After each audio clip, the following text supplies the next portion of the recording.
दोस्तों, पाकिस्तान में हालिया सियासी अफरा-तफरी की वजह अमेरिका को करार दिया जा रहा है। इस बात में कितनी सच्चाई है ये तो वक्त ही बताएगा, लेकिन इस तरह के काम अमेरिका हमेशा से करता आया है और तारीख इस बात की गवाह भी है।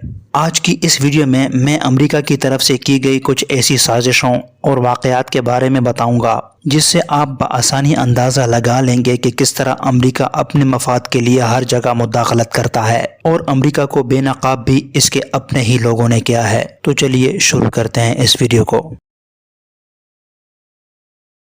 ब्रैडली मानिंग यूएस आर्मी में मुलाजिम था जिसने मुख्तलिफ जगहों में अपनी सर्विसेज दी। उन्होंने यूएस आर्मी के हजारों की तादाद में खुफिया डॉक्यूमेंट्स चोरी किए और फिर उन्हें विकीलीक्स को दे दिया। इनके इन तमाम लीक्स को दुनिया का सबसे बड़ा सीक्रेट मिलिट्री लीक कहा जाता है, जिसने अमरीकी फौज और एजेंसियों का मकरूह चेहरा बेनकाब कर डाला था। कहा जाता है कि इन्होंने ये तमाम डॉक्यूमेंट्स अपने सीनियर से बदला लेने के लिए लीक किए थे, जिनका रवैया इसके साथ निहायत ही बुरा और तौहीन आमेज था और उन्होंने ही इसे इराक भेजने की मुखालफत की थी, जहां से इसके हाथ यूएस मिलिट्री का बहुत सारा डेटा लगा था। लेकिन चूंकि ब्रैडली मानिंग फौज में वाहिद क्वालिफाइड इंटेलिजेंस एनालिस्ट था, इसलिए इसे वहां भेजना पड़ा था। दोस्तों, इराक में ही इसने वो वीडियो लीक की थी जिसमें आर्मी के लोग दर्जनों की तादाद में आम लोगों का कत्लेआम करके कहकहे लगा रहे होते हैं। इसके अलावा 1,09,000 बेगुनाह लोगों के कत्लेआम की वीडियोस और तस्वीरें भी इसके पास मौजूद थीं। यही नहीं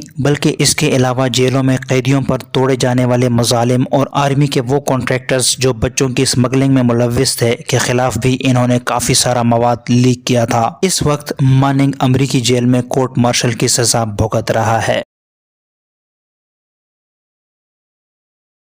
अगर आप history, technology, wild life, science और डिस्कवरी वगैरह के मुतालिक दिलचस्प मालूमात लेना चाहते हैं तो इस चैनल को सब्सक्राइब करना बिल्कुल ना भूलें और साथ ही नोटिफिकेशन बेल को भी एक्टिव कर दें ताकि आप अपलोड होने वाली कोई भी वीडियो मिस ना कर सकें।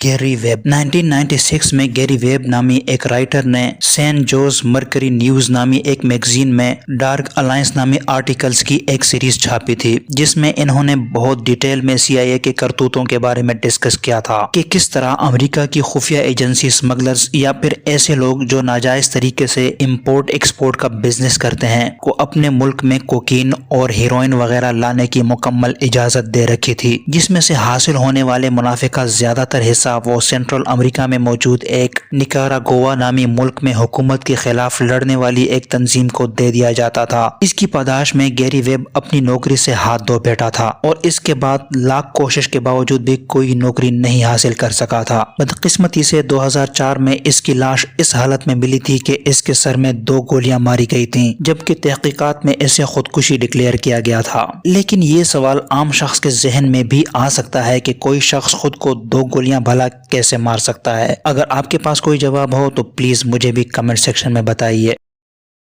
एडवर्ड स्नोडेन अमेरिका के एनएसए यानी कि नेशनल सिक्योरिटी एजेंसी में टेक्निकल कॉन्ट्रैक्टर था, जिसने बड़ी तादाद में इस एजेंसी से खुफिया मालूमात चोरी करके लीक कर दी थी और भागकर रशिया में पनाह ले ली थी। एडवर्ड स्नोडेन का कहना था कि अमेरिका की ये एजेंसी खुफिया तौर पर और बगैर इजाजत के अपने मुल्क के तमाम लोगों के खुफिया डेटा तक रसाई हासिल करती थी, यहाँ तक कि इनके पर्सनल कॉल्स, मैसेजेस, ईमेल्स और गूगल सर्च हिस्ट्री भी इनकी पहुंच में थी। इनके लीक डॉक्यूमेंट्स के मुताबिक ये हर शख्स की हर कॉल को हर वक्त 24 घंटे रिकॉर्ड करते थे। इनके अपने ऑफिसर्स, आर्मी ऑफिसर्स, सेनेटर्स और दीगर सियासतदानों के डेटा तक भी इनकी रसाई थी। इसके अलावा गूगल, फेसबुक और एप्पल वगैरह इनकी डायरेक्ट एक्सेस में है। यही नहीं बल्कि यही एजेंसी चाइना और दीगर कई मुल्कों के कंप्यूटर्स, मोबाइल फोन्स और इनके इदारों के हैकिंग में भी मुलव्विस रह चुकी है।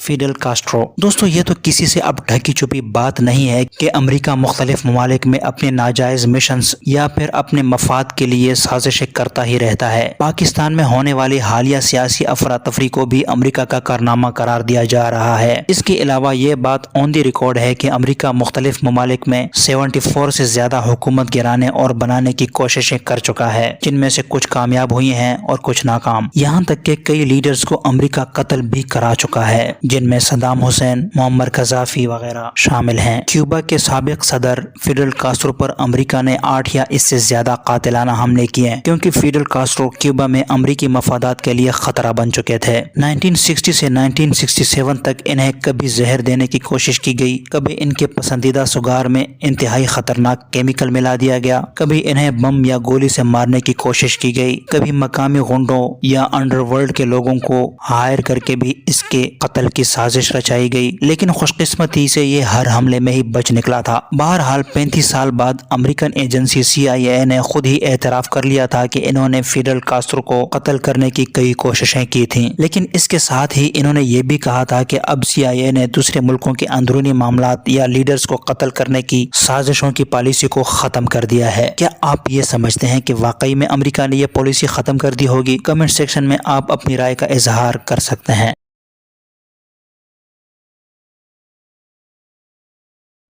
دوستو آج تک کے لیے اتنا ہی۔ خوش رہیے، خوش رکھیے۔ اگلی ویڈیو تک کے لیے اجازت دیں۔ اللہ حافظ۔